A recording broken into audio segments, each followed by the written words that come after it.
Herbert Allen was quite a character. In 2006, Herbert lived on East 340th Street in Cleveland, Ohio. He was divorced and enjoyed his weekly breakfast outing with friends at the Vasa Lodge. Herbert, who usually went by Herb, was 78 years old in 2006. Since he was divorced and retired, he spent a lot of time alone, and most people described him as being reclusive and quiet. Herb had some previous troubles in his life, but none of his friends were ever aware of anything. Herb was not the type of person to share these personal details with anyone. Herb had seen a friend in Cleveland on November 23, 2006. He would miss the next couple of weekly breakfast meetings with friends, and no one was quite sure what to think. On December 12th, Herb's minivan turned up in New Mexico, but Herb was nowhere to be found. Herbert Allen was never seen or heard from again. Where is Herbert Allen?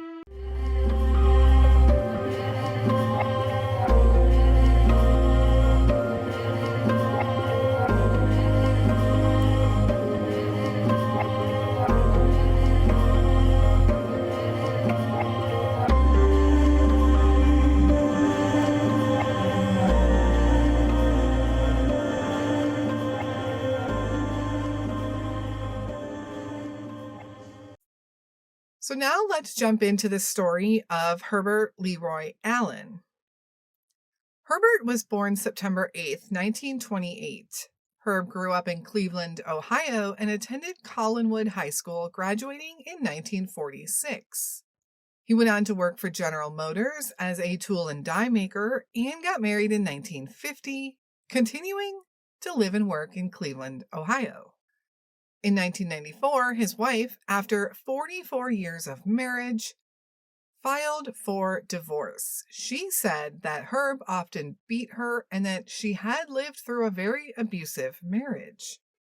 After the divorce, Herb lived alone, and although he had a few friends, he was really described as a loner and just someone who seemed to prefer to be alone as opposed to being with groups of people.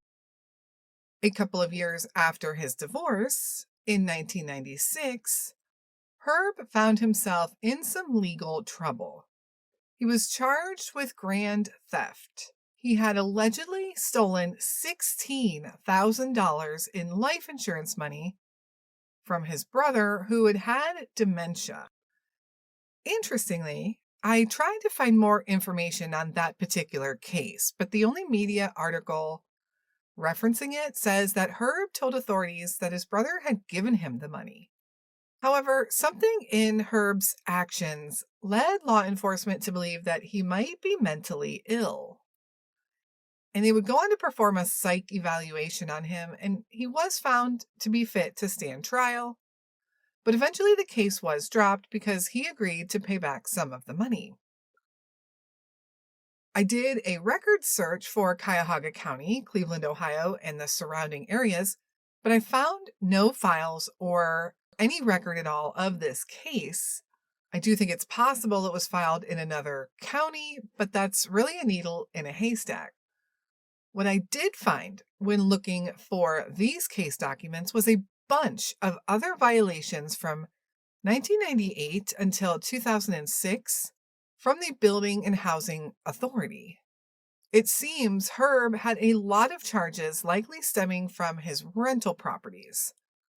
And when I say many, there was at least a dozen, ranging from health code violations to failure to remove a nuisance. And in some of these cases, the issue was dropped, and in others, Herb was ordered to pay a fine. And I wonder if this paints a picture of what kind of landlord Herb was. One of the things Herb did regularly was having a weekly breakfast with some friends at the Vasa Lodge in North Olmsted. The Vasa Lodge is a Swedish-American fraternal organization, and Herb would make the drive to the western Cleveland suburb of North Olmsted every week for this breakfast. In 2006, Herb was seen on Thanksgiving at someone's house on Clear Air Road in Cleveland. Possibly a friend or a family member, but the reports are vague and state that Herb was just confirmed to be there on November 23rd, which, when I looked at the calendar, was Thanksgiving that year. This might also have been Herb's residence, as one of the many addresses on file for Herb included property on Clearware Road. But in any event, someone did confirm seeing him that day. Because Herb was such a loner, not seeing him for a while wasn't anything too abnormal for anyone, and a few weeks would go by with no one seeing or hearing from Herb. Meanwhile, in New Mexico, some employees at a truck stop noticed a customer pumping gas and acting strangely. I don't specifically know what they meant by strangely, but it was odd enough for the police to be called. When the police arrived, the customer had left already, but police were able to track him down a few miles down the road.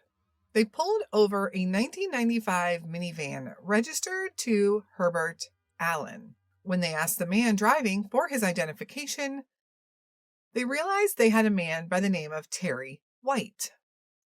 Terry said that Herb was his landlord and had loaned him the van a couple of weeks ago.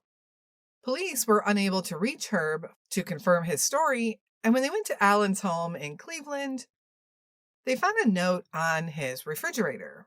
It said he was going on a trip and had asked one of his tenants to take care of his landlord duties while he was gone. Authorities aren't sure whether or not Allen actually wrote the note. Upon a search of the vehicle, they found a .22 caliber rifle and some evidence of blood on the passenger side door.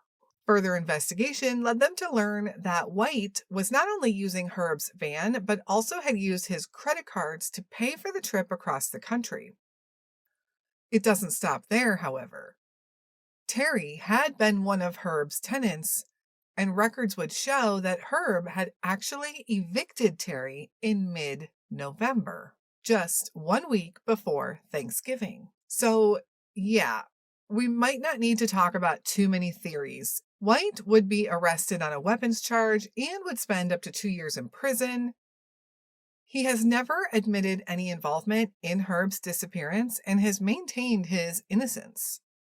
Oddly enough, in 2018, there is a court record of a citation, once again from the Department of Building and Housing for Herb Allen. Now, there are 2 Herb Allens in Cleveland with the same middle initial, according to all the court records I've looked through. So it's possible that one is a son or a relative, as Herbert Allen was born in 1965. But this particular charge in 2018 lists Herbert L. Allen with the birthday of 1928, which is Herb's birthday, the Herb we are talking about. If Herb was last seen and known to be alive in 2006, how is he receiving a summons in 2018, 12 years later? I thought this might have been a mix-up and might have involved the other Herbert Allen, and they just entered the incorrect birthday. Just a data entry mistake. But as I follow through the docket of events here, it ends in 2018 with the case being dropped due to death. I have questions, and I'm sure you do too, and I'm going to work backward on the timeline here. First, how does the county not have updated property records to know that Herb Allen has been gone for 12 years? Who was paying the property taxes, taking care of the properties themselves? How is Terry White not arrested and charged, even though all we have is circumstantial evidence, but it seems like we have enough of it? He was just evicted. So we can probably surmise that Herb did not loan Terry his van or his credit cards. Herb cannot be found to verify that he did allow Terry to do any of this. Why was Terry found across the country in New Mexico? Why was there a rifle and blood found in the van? Were they ever even tested forensically? And then, where in the world is his family? Herb seemed like he might have made some enemies in the past, possibly even within his own family. regarding that theft charge from his brother's estate, but no one has made any commotion in the media.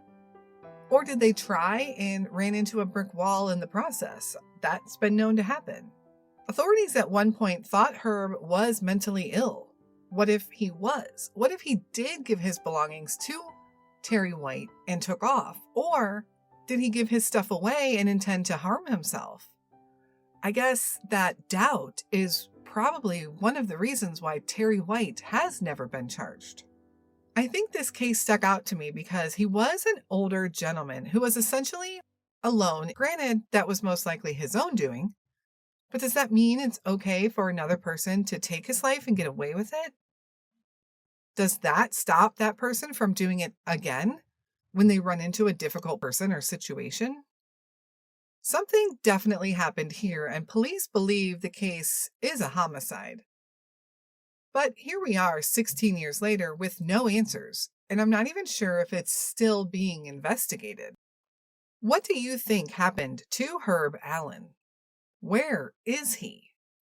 Herbert Leroy Allen is described as a Caucasian male, 5'9" tall, and weighing around 160 pounds at the time he was last seen, which was Thanksgiving 2006. He had thinning brown hair and brown eyes, and he usually went by the nickname Herb. Most of his information is included on his Charlie Project profile, so since there is virtually nothing else in the way of media published on him, I wanted to give a shout out to the Charlie Project for keeping these databases up on these missing persons.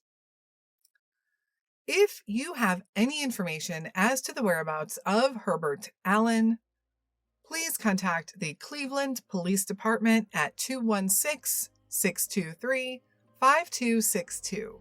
Thank you for tuning in and listening to Herb's story today. Someone knows something here, and with a killer possibly on the loose, it's crucial that this case gets solved.